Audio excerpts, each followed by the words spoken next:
नमस्कार मित्रों, कैसे हैं आप सब मित्रों। आज हम गोवर्धन पूजा के शुभ मुहूर्त, महत्व एवं उपाय के बारे में आज हम बताने जा रहे हैं। जी हाँ मित्रों, गोवर्धन पूजा दीपावली के अगले दिन मनाई जाती है मित्रों। कार्तिक मास शुक्ल पक्ष प्रतिपदा को गोवर्धन पूजा की जाती है मित्रों। यह दिनांक 13 नवंबर 2023 को 2:57 से लेकर के दिनांक 14 नवंबर 2023 को दोपहर 2:36 तक रहेगा। जी हाँ मित्रों, कार्तिक मास शुक्ल पक्ष प्रतिपदा को मनाए जाने वाले पर्व गोवर्धन पूजा के दिन विशेष योग शोभन योग पड़ रहा है मित्रों।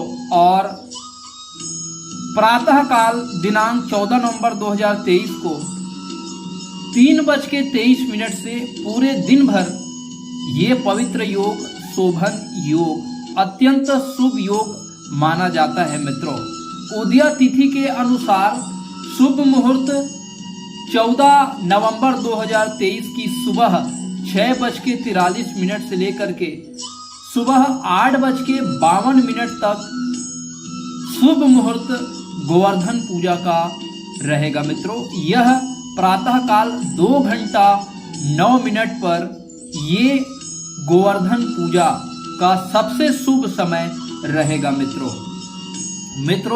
इस दिन गौ माता की पूजा की जाती है मित्रों। गौ माता की विधि विधान से पूजा की जाती है। गौ माता के लिए खीर, पूड़ी, बड़ा और एक खट्टे की सब्जी, कोचई अथवा जिमीकंद की सब्जी जो है गौ माता को विशेष रूप से प्रसादी चढ़ाई जाती है मित्रों।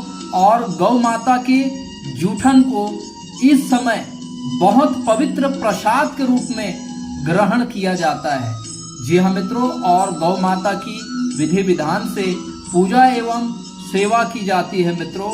और गौ माता के गोबर जो नाना प्रकार के कीटाणु और रोगाणुओं से हमारे घर की सुरक्षा की जाती है मित्रों, उस गोबर से गोवर्धन पर्वत बनाया जाता है मित्रों। और गोवर्धन पर्वत जो है पर्वत के रूप में भगवान कृष्ण की आकृति दी जाती है और भगवान कृष्ण की इस दिन पूजा की जाती है। जी हाँ मित्रों, इसके बारे में पौराणिक कथाएं जो है वो प्रचलित है मित्रों। पौराणिक कथाओं के अनुसार एक बार इंद्र को अभिमान हो जाता है मित्रों, और इंद्र को ऐसा लगने लगता है कि मेरे वजह से सारी सृष्टि में फसल उगती है, मैं वर्षा करता हूँ और उस वर्षा से फसल उगती है और संपूर्ण संसार में हरियाली और समृद्धि बनी रहती है, फसलों की पैदावार बनी रहती है। लेकिन एक बार माता यशोदा ने भगवान कृष्ण से कहा कि हे पुत्र, इंद्रदेव की कृपा से ही हमारे ब्रिज में हरियाली रहती है और पर्वत में भी हरियाली रहती है, जिनके वजह से सारी गौ माताएं उस गोवर्धन पर्वत में जाकर के हरी चारा से वो अपना पेट भरते हैं। तो भगवान कृष्ण ने माता यशोदा से कहा, माते, ये तो गोवर्धन पर्वत में उगने वाले हरे चारा से हमारी गौ माताएं पोषण प्राप्त करती है, तो इसमें इंद्र का क्या रोल है। तो भगवान कृष्ण ने कहा, हमारे फसलों में हमारे गौ माताओं को जो घास प्रदान करने वाले गोवर्धन पर्वत की पूजा करनी चाहिए। सारे ब्रिजवासी गोवर्धन देव की जब पूजा करने लगे तो महाराज इंद्र को गुस्सा आया, और इंद्र को जैसे ही गुस्सा आया उन्होंने मूसलाधार बारिश कर दी और इतने घनघोर बारिश किए कि सारे ब्रिजवासी उस बाढ़ से बहने लगे। सारे गौ माताएं उस बाढ़ के पानी में बहने लग गए। तो भगवान श्री कृष्ण जी ने अपने सबसे छोटी उंगली से उन्होंने गोवर्धन पर्वत को उठा लिया मित्रों, और इस तरह से उस मूसलाधार बारिश से सारे ब्रजवासियों की, गौ माताओं की उन्होंने सुरक्षा की मित्रों। निश्चित रूप से अगर हम गोचर कुंडली की बात करें तो गोचर कुंडली में भगवान कृष्ण का कारक बुध महाराज है मित्रों, और इंद्र हमारे मन का कारक होता है। जी हाँ मित्रों, और हमारे मन रूपी चंद्रमा, क्योंकि इस समय चंद्रमा अस्त प्राय है मित्रों, और इसी मन रूपी चंद्रमा में अहंकार पैदा होता है। जी हाँ मित्रों, और इसी अहंकार के कारण, क्योंकि राहु की नवम दृष्टि चंद्रमा पर पड़ रही है मित्रों, और राहु जो है वो मनोविकार है, और राहु मनोविकार का सबसे ज्यादा असर हमारे मन पर होता है। जी हाँ मित्रों, तो इस तरह से मन में वो अहंकार पैदा होता है मित्रों, और बुध जो है यहां पर भगवान कृष्ण का कारक है। यहां पर शनि का भी विशेष रोल देखने को मिल रहा है मित्रों, क्योंकि शनि यहां पर सस नामक पंच महापुरुष राजयोग बना रहे हैं। जी हाँ मित्रों, शनि यहां पर दंडाधिकारी के कारक होते हैं मित्रों, और शनि की दशम दृष्टि भी चंद्रमा और बुध पर पड़ रही है।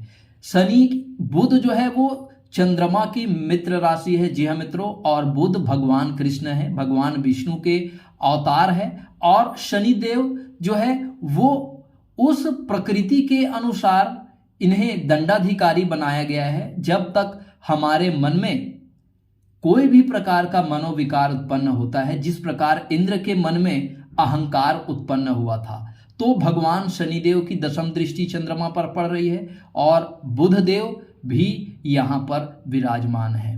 क्योंकि बुध देव जो है वो हमारी बुद्धि होती है, हमारी एनालिटिकल माइंड होती है, और हम बुध के ही माध्यम से हम जज करते हैं कि हमारे अंदर या हमारे स्वभाव कैसे होना चाहिए, क्योंकि ये लगन है, लगन से हम स्वभाव के बारे में भी विचार करते हैं मित्रों।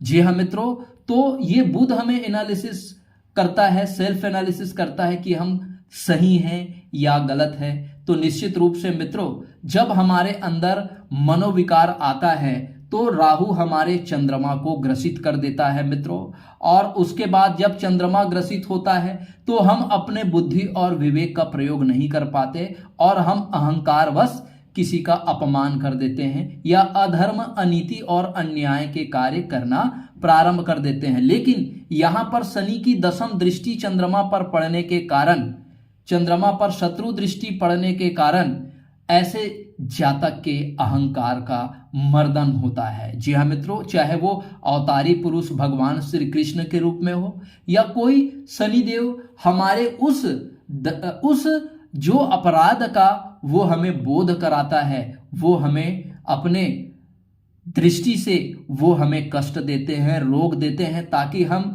उन मनोविकारों को अपने अंदर से दूर कर पाए। जी हाँ मित्रों, तो भगवान श्री कृष्ण प्रारब्ध के अनुसार, विधि के अनुसार उन्होंने इंद्र को उनके अहंकार का मर्दन करने के लिए उन्होंने इंद्र को दंड दिया, और इंद्र के अहंकार दूर हुआ। और गोवर्धन पर्वत को जब भगवान श्री कृष्ण ने अपने सबसे छोटी उंगली पे जब उठाया, तो इंद्रलोक को छोड़ करके इंद्रलोक ब्रिजवासी के पास आ गए, और भगवान श्री कृष्ण के सामने नतमस्तक होके अपने अपराधों का और अपने अहंकार का उन्होंने भगवान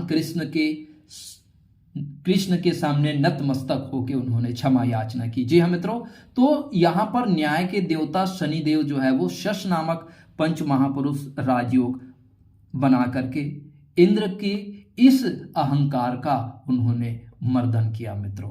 जी हाँ मित्रों, ये गोवर्धन पूजा जो है उस दिन गौ माता की पूजा की जाती है मित्रों।